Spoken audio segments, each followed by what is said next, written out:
Good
evening, everyone. Welcome to another installment of the Healed Web Show. I am your host, Camille R. Perry, for this evening, and I have a special guest that I'm getting ready to bring into our room.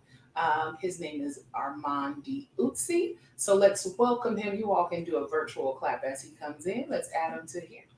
All right. Welcome. Thank you, Armand, for joining the conversation regarding the power of vulnerability.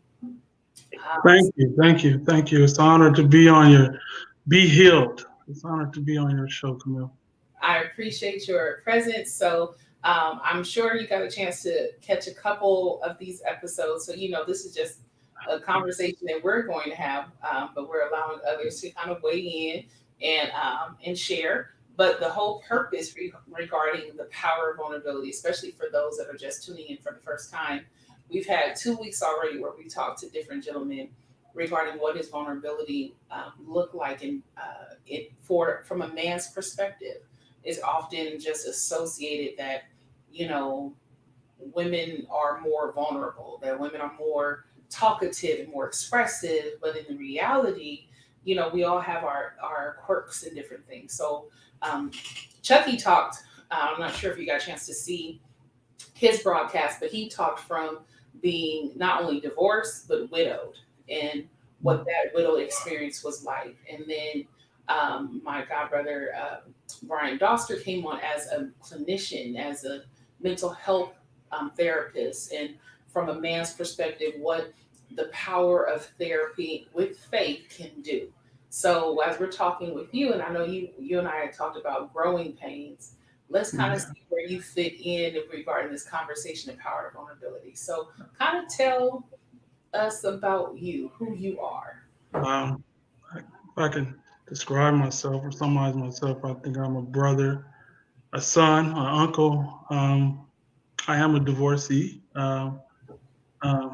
So I think a student, civil servant, a minister. All of that encompasses who I am as a person, makes up who I am. Absolutely. I mean, those are heavy titles that you just shared. I mean, when you think about it, being Yeah, being a son, that carries weight because you carry a name, right? yeah, Being an uncle, you're showing, you're representing what the standard of what manhood should be. Right? yeah, God, yeah, man. yeah. Got you. Okay. Yeah, I think No, those I'm all proud. I'm proud of all those different areas. Proud to be a son. Proud to be a brother, an uncle. I love spending time with my nephew. I love helping raise my nephew and teaching him things. So I'm really proud of all those things, and being, of course, being a minister of the gospel. Absolutely. I mean, those are heavy weighted hats to wear. So let's talk about vulnerability. When I brought Yeah. email to you in this topic, what was kind of going through your mind? Well, I thought immediately I knew it was relational. I thought it would be more of a relational topic, talking about relationships. But when I really started thinking about it, there were so many other areas that you can be vulnerable in. So it was a scary topic because, sometimes you have to unmask some things and reveal some things, and that you're not always ready to talk about. But if it helps somebody else, I'm always willing to share some of my life experiences. Awesome. Well, let's dive right in. Okay. Yes, sir. Yes, ma'am. Let's pick one of those hats. Where do we want to dive Yeah. first? You I first. think for me, Go ahead. what's that? I said you I first think, yourself as a divorcee though. I just oh, man, I knew we were going to go there there, first. or do you want to go somewhere? We could. Yeah, we can go wherever, I ain't never scared. I ain't never scared. We can go there. I think for me as a divorcee, the power and my vulnerability all began when I was able to accept my flawed condition, the mistakes that I've made in in my relationship, and knowing that I wasn't a great communicator. Mhm. And I was listening to Dr. Darius Daniels today, and I think a lot of times for men, we have this notion that being vulnerable, at times we're scared to be vulnerable because we believe if we say something or do something, what we said can be weaponized and used against us. I know I'm going to get in trouble for this, right? But we're so scared. If I say this, I might be sleeping on the couch for a few days. She might be sleeping on the other side of the room, on the other bed, for a few days. So we're less likely to be vulnerable, when you're in those situations. And it was, I saw a post today and it talked about communication and comprehension. Okay. And I think those are two different things. You can communicate but not comprehend what a person is saying. So oftentimes we're communicating, but we're not making sure the person has an understanding of what we're trying to relate to them.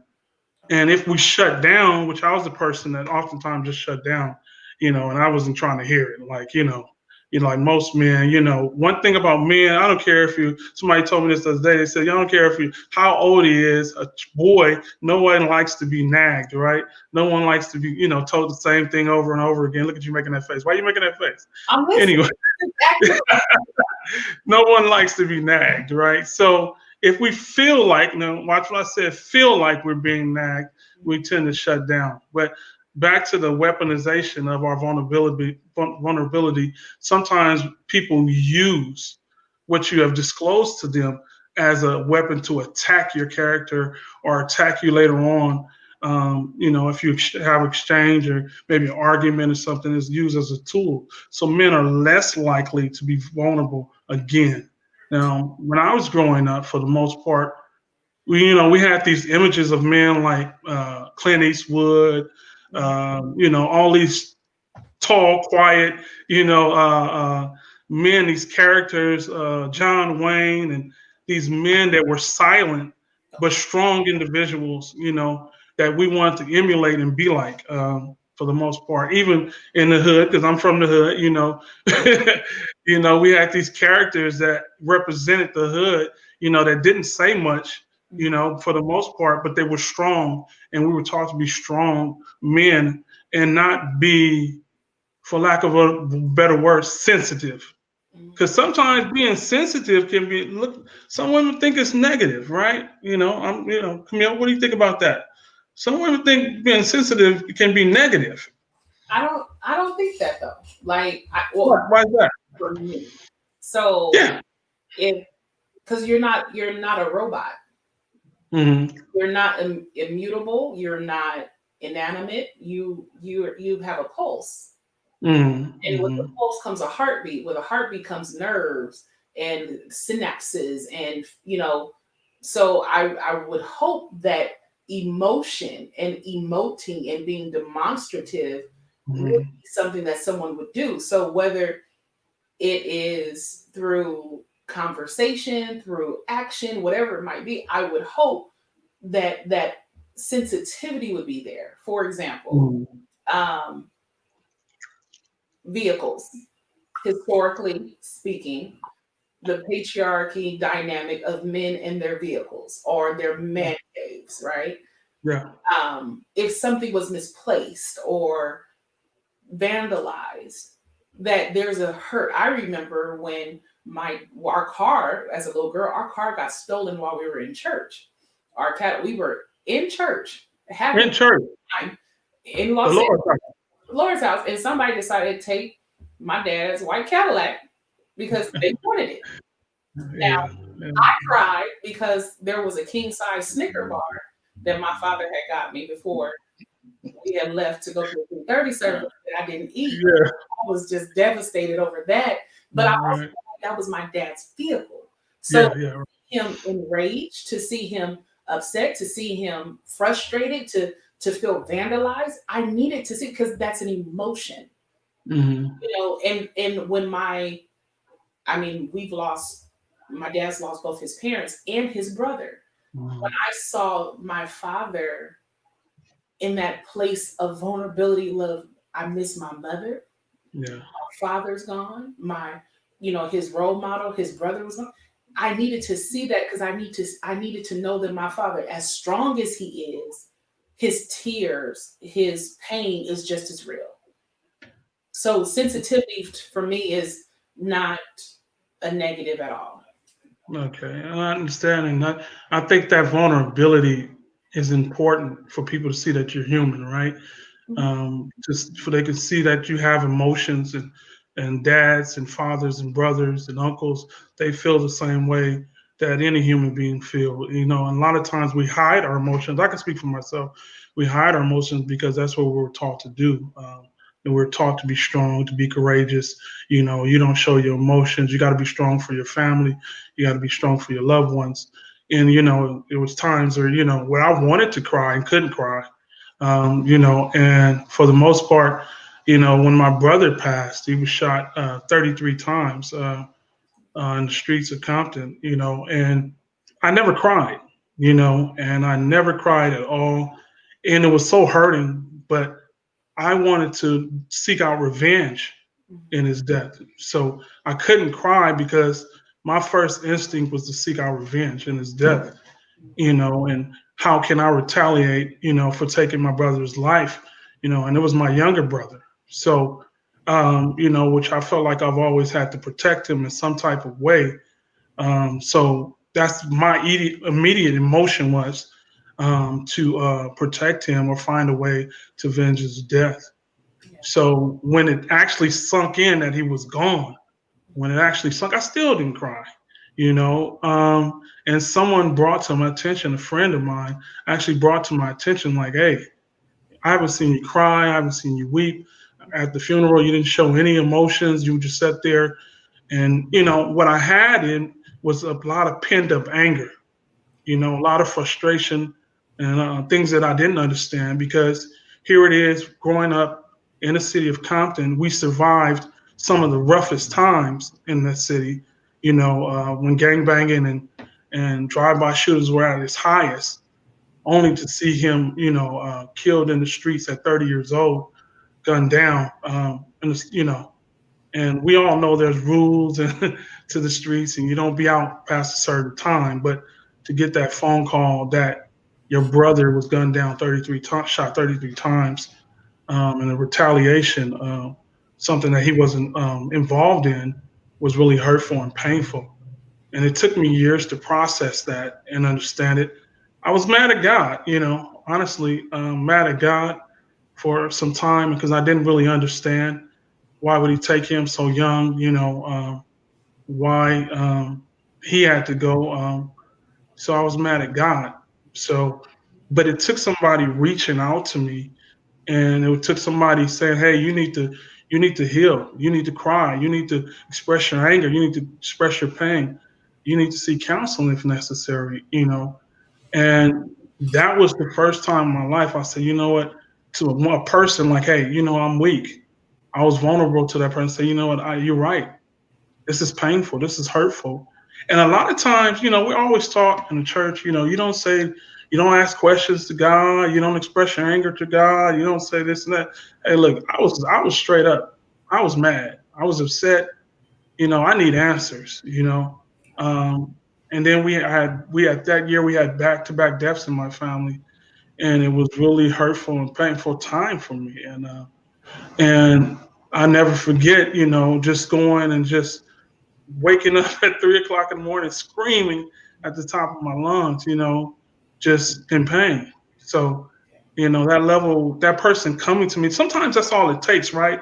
Is one person to reach you, one person to impact you, one person to see the pain and the hurt on the inside. That's why I oftentimes tell family members and friends not to give up on that loved one, because all it takes is one person to reach them. I hear a couple of things in that because you mentioned about not crying. So Hmm. my question goes, do you associate tears with weakness, or do your tear ducts just not work? You know what? No, I don't know. It's not a sense of weakness. It's just a matter I couldn't cry. I think I was so angry that I couldn't cry. I was so angry with Oh, the world. Yeah, with the world, with God, with everyone, that I couldn't cry. And I was dealing with a lot of anger at that time. I was an angry kid for the most part. So, a lot of that it stems from my childhood. so so how long has your brother been gone? 2012, June So 2nd. it's So it's been been about 8. Yeah, it's been going on 11 years. Yeah. you said I mean, 8, 9, going on 9 years. Yeah. 2002? 2012. Well, okay. I was like, wait, did I? Okay. Yeah. I was like, did I do my math wrong on? Yeah. Oh my god. So it's been going on 8 years. So I know you mentioned that you were able to process through. Did that process ever come to a point where you released? Because let me just say it. Tears. I think oftentimes people become fearful of tears, as Mhm. if tears are kryptonite, and you just, oh, I'm melting, or water to a witch type thing. Like, it's necessary. Like, you're sometimes, whether it's a scream, whether it's a yell, a holler, but just allowing your eyes, those tear ducts, to do what they do. It's cleansing. It's Mhm. purifying. And maybe I'm saying that because I'm a highly tear tear installed person, but Yeah. uh, I do think that I've seen my father cry, maybe less than the amount of fingers on my one hand. Yeah. But to see him cry, that Mhm. did something for me, where I Yeah. was like, oh wait, okay, that's heavy. One Mhm. my mom was chiming in. She was saying that boys and men need to know growing up that there was an off-camera John Wayne and off-camera Clint Eastwood. Okay. Yeah. That they Yeah. just like character. Like, I think that's another thing that you're kind of saying, because you're Yeah. taught to be a character Exactly. versus Exactly. being a person. Yeah, and not a human being. Yeah. Yeah. So that is what I'm saying. So, and I think we portray these characters are not real images of real men. Mhm. And we try to carry on and be like, all these people we see on TV, or maybe this stoic image of our favorite uncle that was in the military, and he seemed to us to be so strong and so tough. And so we try to portray those images in our personal lives, and be like those individuals. So, what do you think being vulnerable would do for you? Well, you mentioned something about your childhood, that you've always Hmm. been angry. What Hmm. did you ever exorcise the root of why you were angry as a child? I think a lot of stems. I experienced death at a very young age, a really painful death of my grandmother that I was so close to. And I was so angry that she passed to cancer. We went everywhere together. A lot of who I am is because of her. A lot of my life experiences and the way I treat people. She was probably one of the kindest people on earth. I remember her picking up people on the side of the road and giving them rides home. So, yeah, and when she passed, it was upsetting, and things transpired where I wasn't really able to see her like I wanted to. Because she had cancer, and it was a painful thing for me as a child because we would go everywhere together. So it caused a lot of anger early on, a lot of anger, and but I had to once again process that, and it took me a while to process and find the source of my anger on top of other things that were going on. So, what has your process looked like? If you feel like sharing, what has been some I of think your process tools? my process too is opening up and seeking out counseling from individuals. It can be a clinician, it can be a therapist, it could be a friend. Being able to talk about it and talk about these issues, it's like therapy when you're able to tell somebody your deepest secret or problem or struggle, and you can trust them with it, right? You know, because I believe that everybody shouldn't be allowed in certain parameters or borders, I like to call them, and shouldn't be trusted with your vulnerability. And Mhm. everybody can't be trusted with your vulnerability. So when you can find someone to trust to tell all your problems to, and I know we can tell them all to Jesus and tell them to God, Mhm. but it feels good to have somebody that you can actually talk to about your problems Mhm. and express your problems, and it's good to know that you're not the only person going through these things, right? You Absolutely. know, to find out that there's other people that have some of the same struggles, some of the same heartache and pain, some of the same people that grew up in abusive homes and things of that nature. So it was good to be able to talk to someone and express my pain. So, how would you rate yourself at this particular place in life? You mentioned all the hats that you're wearing, Yeah, with all that's going on in the world, all that's going on within you. How do you rate your wellness of self worth, identity, um, growth? Like, how would you rate yourself? I would, if I can classify myself, say I'm a work in progress. Mhm. You know, I am a work in progress, and every day I'm trying to become a better person. Every day I'm self-examining myself and seeing how I can be a better person. And that's how I would classify myself. I'm not where I want to be, clearly not where I want to be, but I'm finding out who I need to be in the process to make myself a better person. And sometimes we can stray away from who we are. Life experiences and things that we can go through can take us away from our character and who we want to be as a person, and we become someone else. And I believe over time and things that transpired in my life, it turned me into a different person, right? I took on this identity and this person that I didn't want to be. And I'm finding myself now at 43 years old. I like to say I'm still finding myself and experiencing those growing pains. But it's good to know at least that I'm growing. Absolutely, Right. absolutely. Growing is necessary. Yeah. One of the listeners said that everyone is not entitled to transparency. I know Yeah. they're depending on where they're coming in at, but Right. I want to go back with that because you said that you're a work in progress, um, Hmm. and that is something that I feel that we all should be, is a work in progress, because I don't think any of us will ever arrive on this side, Yeah. right? I don't think it Agreed. will happen, Hmm. but I do believe that shedding and evolving Hmm. is necessary. So, your friend, my sister, says that people that know him rate him as humble, straight up, and very well aware.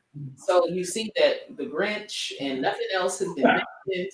You know, you got a new name over and over. Man, that's my sister. That's my girl. That's my boss lady. That's the first lady. She always got my back, man. Yeah. You know, I love some parks. You know, they like family to me. So I appreciate it, and I appreciate it. Yeah. I mean, we're all work on the wheel. We're all getting better. And so, in regards to the changes in how you said that you're radiant, growing, Hmm. evolving, Yeah. what is something that you would wish other men, your fellow mankind, would embrace? What is something that in your journey that you've experienced that you wish something your fellow men could just embrace wherever they might be at this moment? I think if I could tell, I work with young men, and often what I try to tell them to is embrace self-discipline early. Mhm. Learn how to discipline yourself, discipline your mind, discipline your body. But overall, know that life is short. Enjoy life, love life. Mhm. Don't let anyone take anything away from you or devalue you. I struggled with self worth for a long time, and I'm just really getting to the point where I actually feel that I have some type of value. Otherwise, I wouldn't even be on this platform, you know. And I thank God for putting people around me that reinforced it and say, you know what, you're well qualified, you're well capable, you can do it, and they're constantly pushing me. The parks are always constantly pushing me to go forward, to get out of that shell I'm in, and so I think self worth, knowing self worth, confidence, and being confident in who you are and in your skin. You Yeah. know what? You may not feel like you have the perfect image, or you may not feel like you have the best looks, or have you speak properly all the time. But guess what? You're the best you that you can be, and someone will love you just the way that you are. That's right. Yeah. You better go ahead, Armand. Fix I'm not messing with you tonight, Camille. Okay, we have some questions from the audience. What would 43-year-old Armand tell 35-year-old Armand after the loss of his brother, or loss of your brother? And what would young Armand, as well as what would you say to young Armand after the loss of your grandmother? 43-year-old Armand would tell 35-year-old Armand, it's okay. It's okay. It's okay to be hurt. It's okay not to understand things. I'm an analytical person, and I'm always trying to figure things out. But it's some things you just won't understand. It's some things you won't ever know. Yeah. It's okay, and giving myself a pass sometimes and not being so hard on myself. I'm very hard on myself. I'm really critical, and I'm my worst critic at times. I don't need anyone else to criticize me. Um, and younger mom would tell his grandmother, or younger mom would tell after, love lives on. Right. Love lives on. Just because she physically died doesn't mean the love died, and the memories that you had for her and things that she instilled in you. A lot of the things that I am today, are because of what a spunky, strong black woman instilled in me, over 35 years ago. Yeah. And love lives on. And one of the reasons I went back to school, because that strong black woman, one day walking down the street, she made told me to make a she made, I made a promise to her, and she said, "You promised me, that you will finish school and get your degree." And that promise still lives in me today, and that's the reason why I'm still committed to finishing my education. But love lives on. Love lives on. Absolutely. That's Yeah, wonderful. Love. yeah. So, I can't keep up with everybody in the comments. I love it. I love it. So you mentioned about for them to embrace their self worth, right? Yeah. For your fellow mankind. Hmm. How do you view yourself if you were to embark in any other relationship, whether it's with an individual or just working relationship, friendship? How do you feel that you would show up now, seeing that you're not where you formerly and you now know your worth? How do you think that will impact how you show up? I think it will impact it, in the sense that now that I have the confidence I need, you know, I won't feel so insecure. Oftentimes I will feel insecure in a room with certain people, depending on their status, and management, supervisor, or if I'm in a room with women that are good looking or something like that, I feel inadequate, something like that. So, it would impact me on that level, where I wouldn't talk, or I wouldn't say anything, I wouldn't approach someone. So, there's been times where I went up for evaluation on my job, And they were saying, you know what, Armand, you have all the tools you need. You're not, you need to be self-motivated, and you need to be, put yourself out there and put yourself in the way, and what I had to realize, the reason why I wasn't putting myself in the way, because I felt inadequate. Mhm. So I didn't feel like I had the tools. So there were things that people saw in me that I didn't necessarily see in myself. And I believe, that was because of my, lack of self-worth. I didn't know the value. I didn't know my own value. Yeah. So you're showing up differently now. You going into those rooms with your head held up high, you know. Yeah. And I feel comfortable now. And a lot of it has to do with me going back to school and, learning and educating myself. So when I do get in the room with people, I feel like I can hold my own and have a conversation, articulate conversation with those that are in management, those that are supervisors. I feel comfortable having a conversation, with them. So, school has given me such a confidence and a platform to feel confident and be able to walk in the room and be a leader. I think, being a leader, it really helped me to be a leader. And I believe that that's what one of the calls that God has on my life. Yeah. Awesome. So you mentioned about leading, right? And knowing that that's a calling on your life. Oh man, I know I should. I'm sorry, what was that? Nothing. Go ahead, ma'am. Go ahead. All right. So you said it regarding calling on your life and Yeah. accepting that call. I have two questions. My first one, if there was anyone in the Bible, who would you maybe parallel your life to be? I, nobody. Nobody in the Bible I compare my life. It's just no comparison in my opinion, to anyone in the Bible. Yeah, I believe that. Yeah, I strongly believe I'm definitely not Peter because I'm not cutting anybody's ear off. People carry guns now, so that's not going to happen. I wouldn't call myself articulate as Paul, so no, I'm just me, and I'm just who God made me to be. Mhm. Now, who would you classify yourself to be? If you could compare yourself to be someone in the Bible. When I didn't say compare, I said parallel your life. Oh, parallel. I'm sorry. Because here's the thing, because comparison Answer would the question, Camille. huh? Answer the question. I'm giving context. Because I think that uh, like there's individuals that I've read in God's word where I'm like, oh my God, I understand that.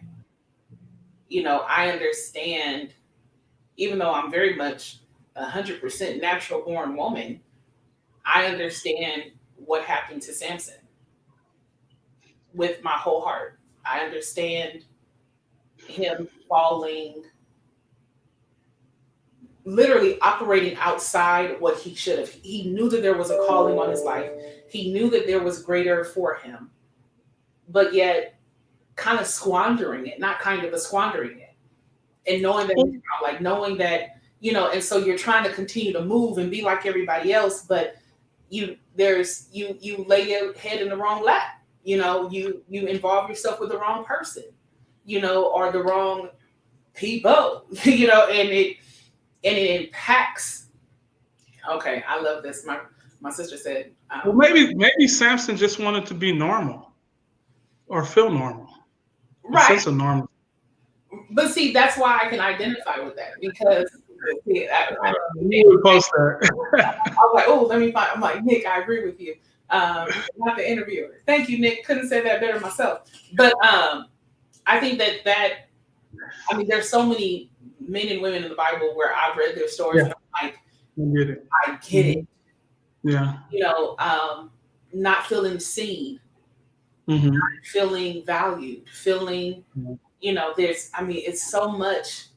And that's why I feel like the Word of God is so rich that it is a great tool that we can never let out of our arsenal. Yeah, I agree. Totally agree. And you couple that with therapy. You couple that with, being in healthier environments, oh, Mhm. you a cold piece after that. Like when you know who you are in him, and then he Mhm. whips you, and then you're able to use your words and not just be like, yeah, and deleting and blocking folks. You just, it's a different way of living. Well, I guess if you put it like that, I could say Moses. You know, Lord, why would you use me? You know, I have a speech impediment.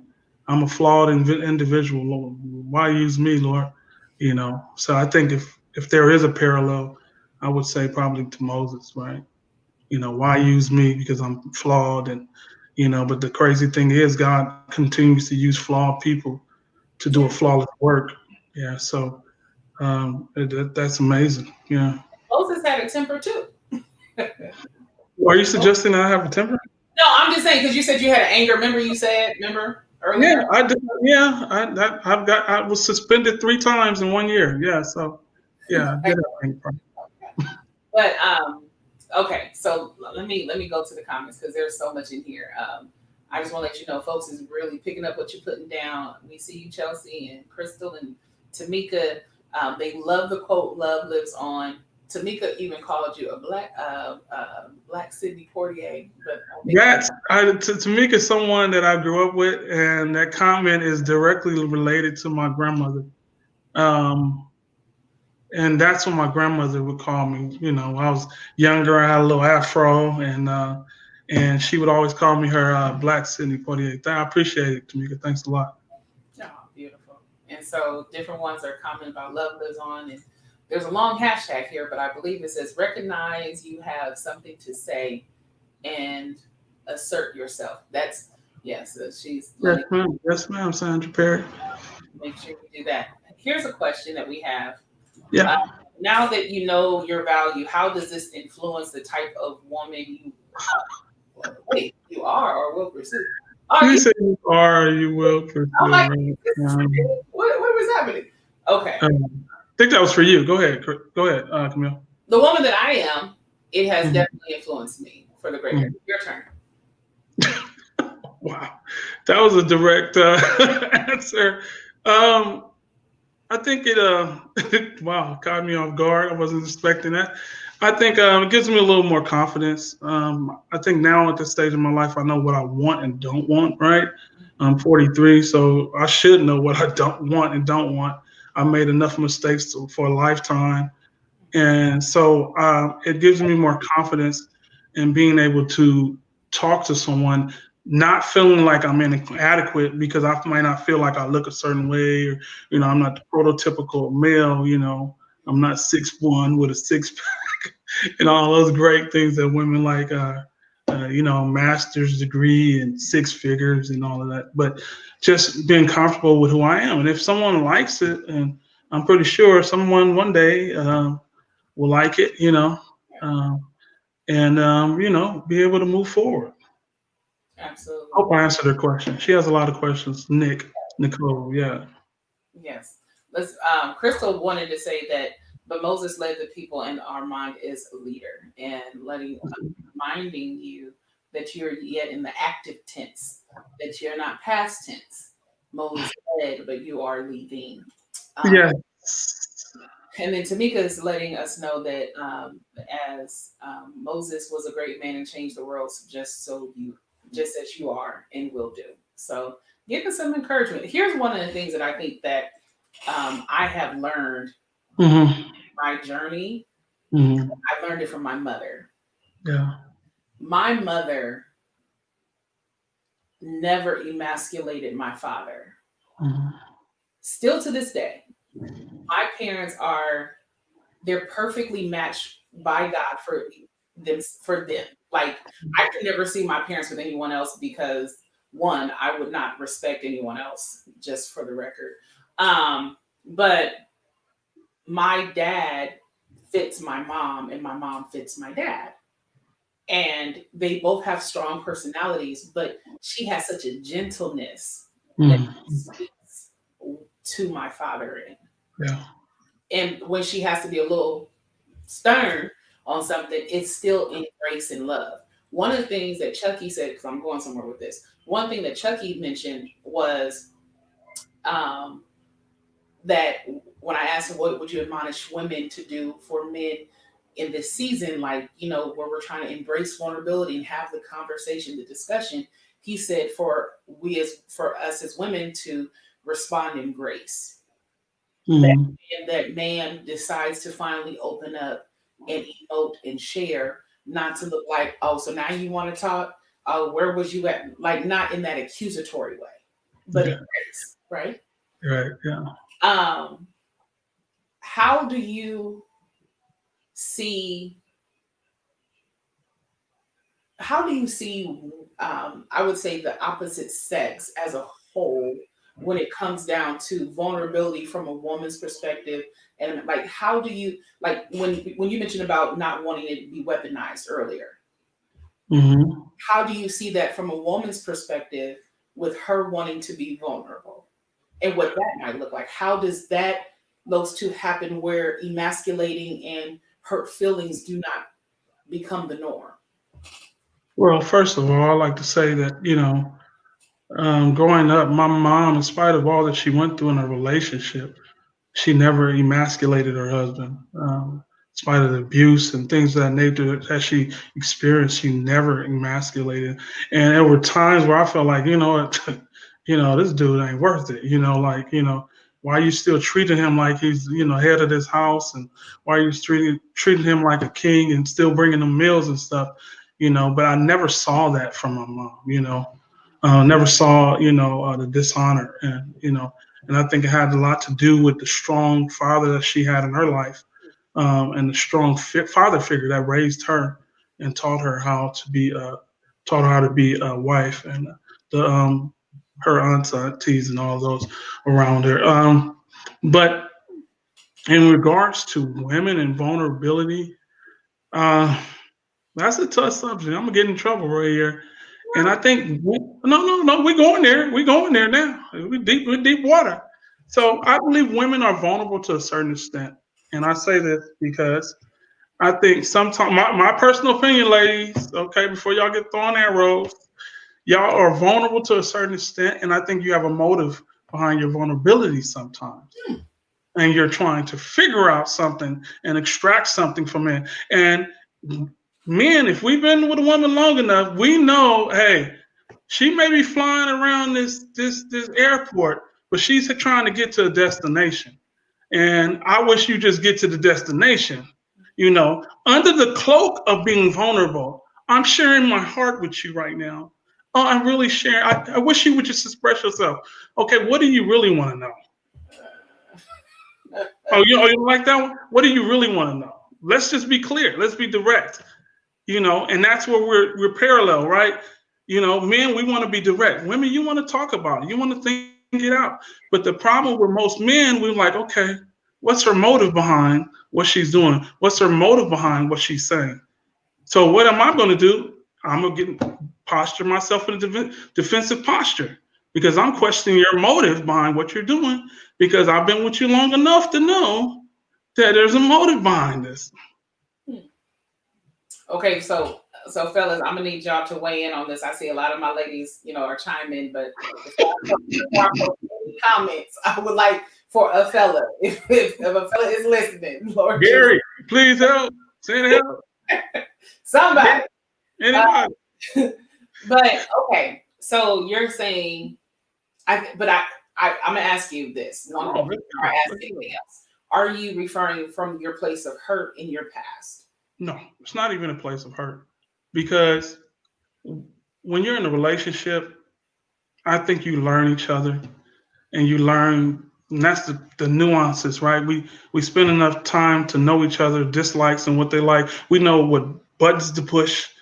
We know what makes each other angry. We know what makes each other happy. So I just think it's from a place of it's relational, right? So I know you, you know me. So I know what works and you're gonna leave me out to dry. All right, GP, remember that one. But yeah, I know why you ain't gonna say nothing. Woo, you want to sleep good tonight. Anyway, um, so I lost my train of thought. So yeah, no, it's not a place of hurt, man, because it's all love. it's all learning each other.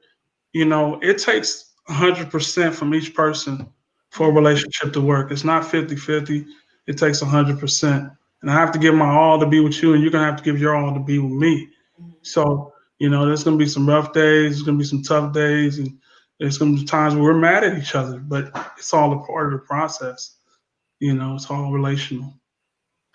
So I did say before I posted a comment from one of the she said, "Oh, repeat the question." Gary never says no to his point. Okay, cool. So the question was, before I post Nick's or anyone else's, the question was, I brought up regarding how transparency and the vulnerability dynamic between male and female relationship. And so I asked Armand, how does he see, with a woman being vulnerable and not being vulnerable with a man, and him not wanting his vulnerability to be weaponized? How does that look? And so he began to, and Tamika, thank you, Tamika, for kind of condensing down his answer, because he was talking about. I disagree, Tamika. That because what Armand responded was vulnerability.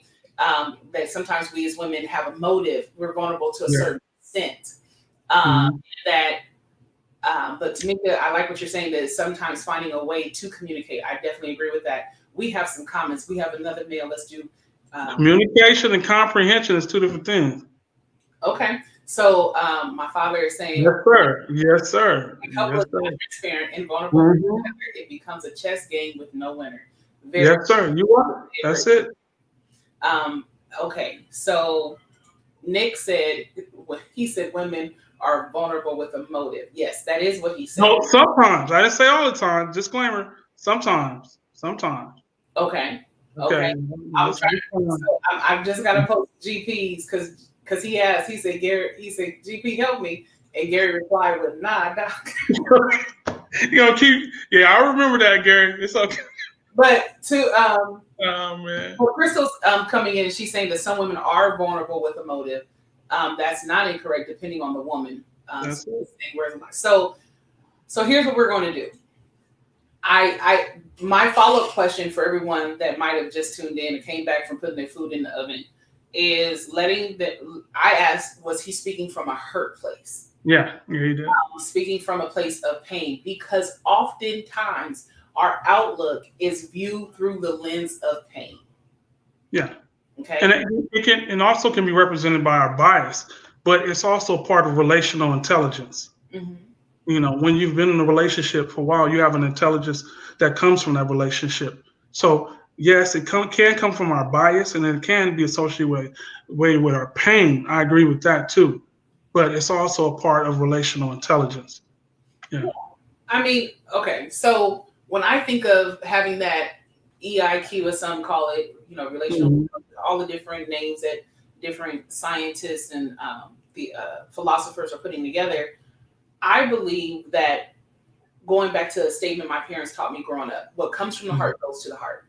And it's not just with the niceties of women. What comes? Can you say that word again? Niceties? Niceties. Okay, right? go ahead. So, for example, the scripture says, out of the abundance of the heart, the mouth speaks. Okay? So, saying whatever is in me is going to come out of me. We always say that about alcoholics and children, that, you want to know the truth, ask a drunk or ask a kid, right? There's no filter. So, but when we break all of that filth down, we have to then go into the place of, if I'm saying, hey, you know what? I need to tell you something, because you might have a partner that's been sexually traumatized or mishandled at a young age, or even at older. You don't know. You might have, and that could be male or female. You might have a partner that has been abandoned or had the abandonment issues, and you running out the door, a certain way can trigger them. We don't know what we don't know until we sit and have the conversation with the desire for comprehension, as you stated. But when I want to go back to this motive thing, because I do believe there's intent with everything. Hmm. Everyone has an intent. Yeah. My brother asked me last week, why do I even care about talking to guys about vulnerability? Hmm. I was not prepared for the question, so it was very raw response in my answer, and it's still the truth today. Because Hmm. I do believe that we've been so keen on keeping a chasm between the two, but only coming together for procreation and for marriage sake. But if Hmm. two people cannot be vulnerable and be, anybody can have sex, right? Hmm. That Yeah. doesn't take much. But Hmm. who can have, like, good? I think it was Mobb Deep had the song "Mind Sex," right, years ago. Who can get to you in the inner parts, like the Bible talks, to know one another, have that intimacy. We want to know God, have that intimate relationship with Him, and Hmm. it's deeper than that. It's deeper than the physical thing that we or demonstrate over here, but it's knowing the likes, the dislikes, the fears, the pains, the I like grape jelly over strawberry, not me because that's gross. But like having the full knowing the person that you're laying next to, if they're having a nightmare, what it could possibly be, Hmm. or knowing what not to say so it's not weaponized. So Yeah. that's where I feel like as people, we have to have these conversations. We have to bring folks to the table beforehand and discuss this so we can be better for one another as humans and Yeah. relationships can follow. So I I I had to I told. clear on that one. I, no, there's nothing to play on. You said it. You said it.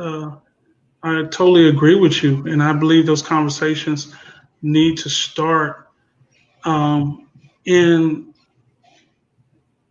the infancy of your relationship. It shouldn't start whether it's professional, personal, private, whatever it may be. It should start in the infancy of your relationship. Mhm. That way, we can spend time to actually get to know each other on an intimate level. Now, let's not equate intimacy with sex. Intimacy is you can equate it, but intimacy on another level has nothing to do with sex. Absolutely. So you want to be able to get to know a person in an intimate way. That way we can have a productive, a transparent, a vulnerable relationship with each other, right? So I know your needs, I know your desires, I know what you want. And first of all, hey, let's make sure we're all going the same direction Right. and we're all on the same page. Yeah, so I totally agree with you. Yes. You know, Yeah. that is, I mean, I look at my life and I thank God for the years that He's allowed me to grow uh, Hmm. and evolve, but understanding that certain things you can't do things out of order, Yeah. Yeah. because when you do things out of order, you create chaos for yourself. Oh yes. God is a God of order. He does things decent. Mhm. Now, do we do things out of order? Yes. Did Abraham do stuff out of order? Yes. But was it still accounted to him as righteousness? Yes. Why? Because there comes a point where we don't continue to operate in the place of being out of order. We Mhm.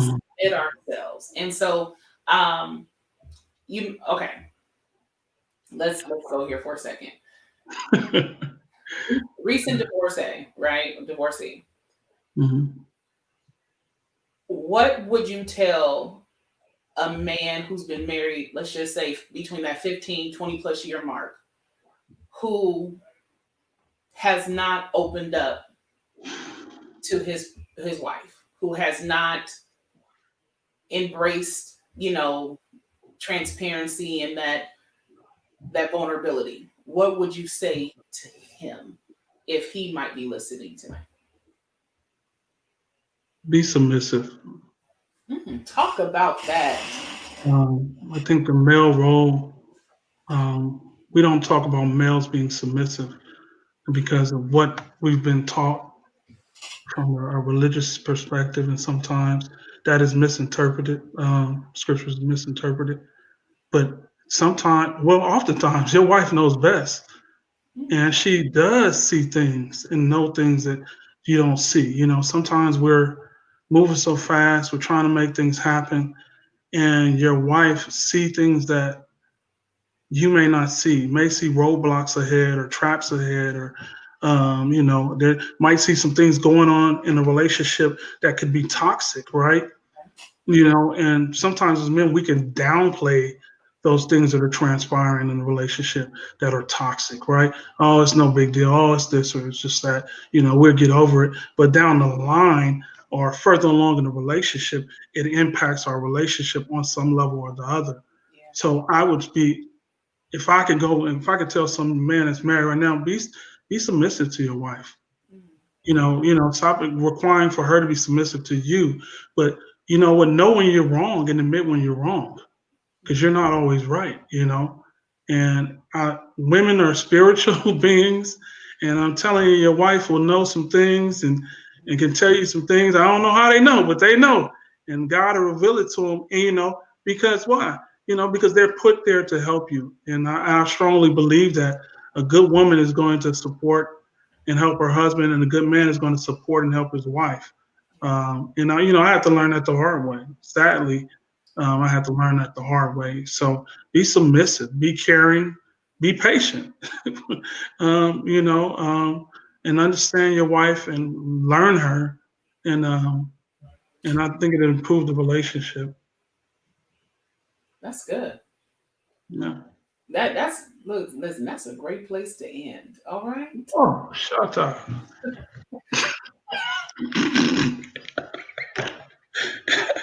I feel like I was on the hot seat, man.